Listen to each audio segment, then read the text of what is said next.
നമസ്കാരം. ഗൾഫ് നാടുകളിലൊക്കെ ഒരു ശിക്ഷയ്ക്ക് ഒരാളെ ജയിലിലേക്ക് ശിക്ഷ വിധിച്ച് വിട്ടു കഴിഞ്ഞാൽ ആ ജയിലിൽ നിന്ന് മോചനമാകുന്ന അത്ര എളുപ്പമുള്ള പരിപാടിയൊന്നുമല്ല. പലപ്പോഴും നമുക്കൊക്കെ അറിയാത്ത ചില വശങ്ങൾ അതിലുണ്ട്. ഇപ്പോൾ ഈ അടുത്തിടയ്ക്ക് ബോബി ചെമ്മണ്ണൂരൊക്കെ ഇടപെട്ട ഒരു വ്യക്തിയെ റിലീസ് ചെയ്ത ഒരു കാര്യമൊക്കെ വന്നപ്പം കുറച്ചുകൂടെയൊക്കെ ആൾക്കാർക്ക് ഗൾഫിലെ ഈ ജയിൽ വാസത്തെ പറ്റിയൊക്കെ ഒരു അവയർനെസ് ഉണ്ടായി. എന്നാൽ ഞാനീ പറയാൻ പോകുന്ന വീഡിയോ ഗൾഫിലേക്ക് ആദ്യമായിട്ട് ജോലി തേടി വരുന്നതും ഗൾഫിൽ വലിയ ബന്ധങ്ങളൊന്നും ഇല്ലാത്തതായ വ്യക്തികളെക്കുറിച്ചാണ്. കഴിഞ്ഞ ദിവസം എന്നെ ഒരു വ്യക്തി വിളിച്ചിട്ട്, അദ്ദേഹം പ്രവാസിയാണ്, അദ്ദേഹത്തിൻ്റെ ജീവിതത്തിൽ സംഭവിച്ച വളരെ വർഷങ്ങൾക്ക് മുമ്പ് നടന്ന ഒരു സംഭവം പറഞ്ഞു.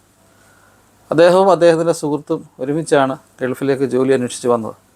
ഈ സുഹൃത്തെന്ന് പറയുന്ന വ്യക്തിയുടെ വേറൊരു ബന്ധുവാണ് ഇവർക്ക് രണ്ടുപേർക്കും ജോലി ശരിയാക്കി കൊടുത്തത്. അദ്ദേഹം ഒരു സൂപ്പർവൈസറായിട്ടും ഈ സുഹൃത്ത് അതേ കമ്പനിയിലെ വേറൊരു ജോലി ചെയ്യുന്ന ഒരു വിഭാഗത്തിലായിട്ടാണ് വന്നത്. അങ്ങനെ ഇവരുടെ മെയിൻ പരിപാടി എന്ന് വെച്ച് കഴിഞ്ഞാൽ കൺസ്ട്രക്ഷനാണ്. അങ്ങനെ ഒരു മിനിസ്ട്രിയുടെ ലെവലിലുള്ള ഒരു പ്രോജക്റ്റിൽ ഒരു വിഭാഗം ആൾക്കാർ അവിടെ നിന്ന് പോവുകയും ആ ഏരിയ റിനോവേറ്റ് ചെയ്യാനായിട്ട് ഇവർക്ക് വർക്ക് കിട്ടുകയും ചെയ്തു. അങ്ങനെ ഒരു നൊയമ്പ് സമയമാണ്, റംസാൻ സമയത്താണ്.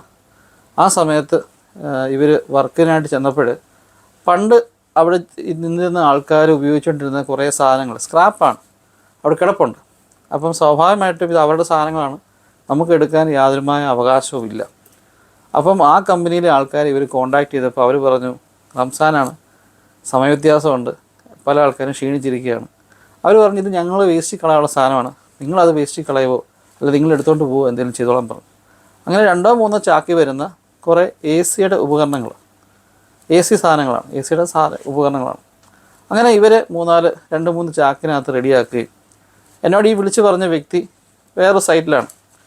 ഈ വ്യക്തിയുടെ കൂടെ വന്ന ഈ വ്യക്തിയുടെ കൂട്ടുകാരൻ എന്ന് പറയുന്ന വ്യക്തിയാണ് പോയി സാധനങ്ങളെല്ലാം കളക്ട് ചെയ്ത് അയാളും വേറെ 2 ആൾക്കാരോടും ചേർന്ന് ഈ സാധനം വലിയ ചാക്കിനകത്താക്കി ആ പ്രോജക്റ്റിൻ്റെ പുറത്തേക്ക് വന്നു.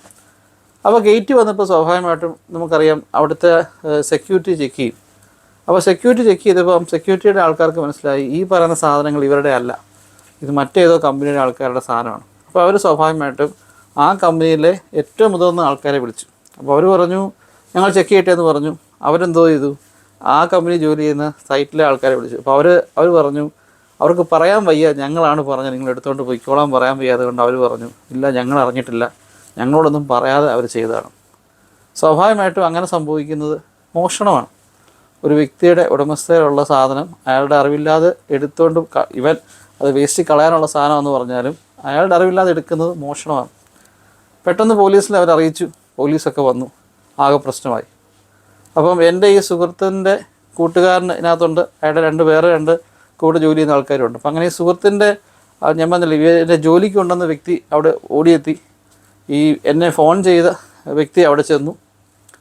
അപ്പം ഈ ജോലിക്ക് കൊണ്ടുവന്ന വ്യക്തി എന്നെ ഫോൺ ചെയ്ത വ്യക്തിയോട് പറഞ്ഞു, ഒരു കാര്യം ചെയ്യ്, നീ ഈ കുറ്റം അങ്ങ് ഏറ്റെടുക്കുക, എന്നിട്ട് നിൻ്റെ ഈ ഓണർ, അതായത് നിൻ്റെ കുവൈറ്റിയും കൊണ്ട് അല്ല നിൻ്റെ ഈ അറബി ആളിനെയും കൊണ്ട്, കുവൈറ്റി അല്ല, ഞാൻ കുവൈറ്റിലായതുകൊണ്ട് ഞാനങ്ങ് പെട്ടെന്ന് പറഞ്ഞാൽ, നിൻ്റെ ഈ ഓണർ അറബിയും കൊണ്ട് ഞങ്ങൾ വന്ന് ജയിലിൽ നിന്ന് നിന്നെ മോചിപ്പിക്കാമെന്ന് പറഞ്ഞു.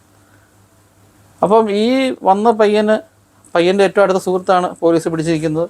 ആ സുഹൃത്തിൻ്റെ ബന്ധുവാണ് ഇത് പറഞ്ഞത്. ആ ബന്ധുവും ഈ കമ്പനി ജോലി ചെയ്യുന്നതാണ്, നല്ല പവർഫുള്ളായ വ്യക്തിയാണ്. ഈ ബന്ധുവാണ് ഈ 2 പേർക്കും ജോലിയോട് ശരിയാക്കി കൊടുത്തത്.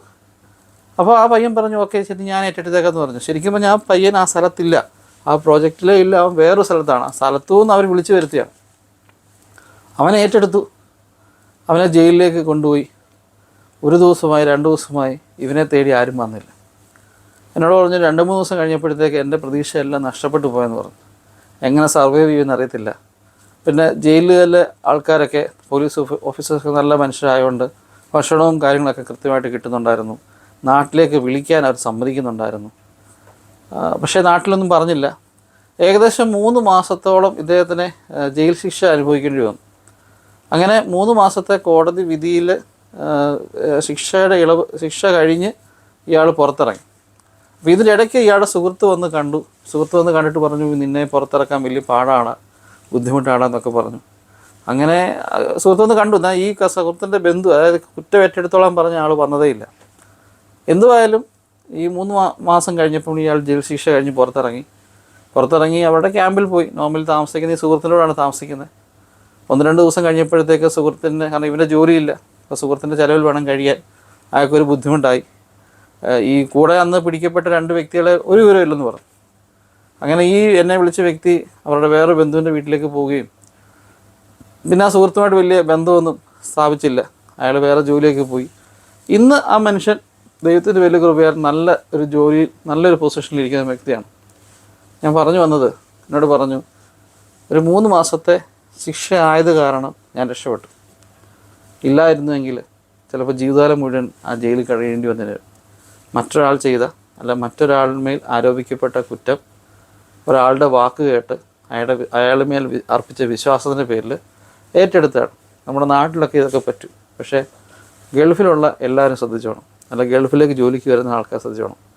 നിങ്ങൾ തെറ്റ് ചെയ്തിട്ടുണ്ടെങ്കിൽ പോലീസ് പിടിച്ചാലും ഓക്കെ, പക്ഷേ മറ്റൊരാളുടെ കുറ്റം ഏറ്റെടുക്കാൻ പോയി കഴിഞ്ഞാൽ അവർ വന്നില്ല എന്നുണ്ടെങ്കിൽ നിങ്ങൾ ജയിലിൽ തന്നെ കിടക്കും. എല്ലാ പ്രാവശ്യവും ബോച്ചെ വന്ന് രക്ഷപ്പെടുത്തുമെന്ന് കരുതി ആരും ഗൾഫിലേക്ക് വണ്ടി കയറരുത്. Thank you.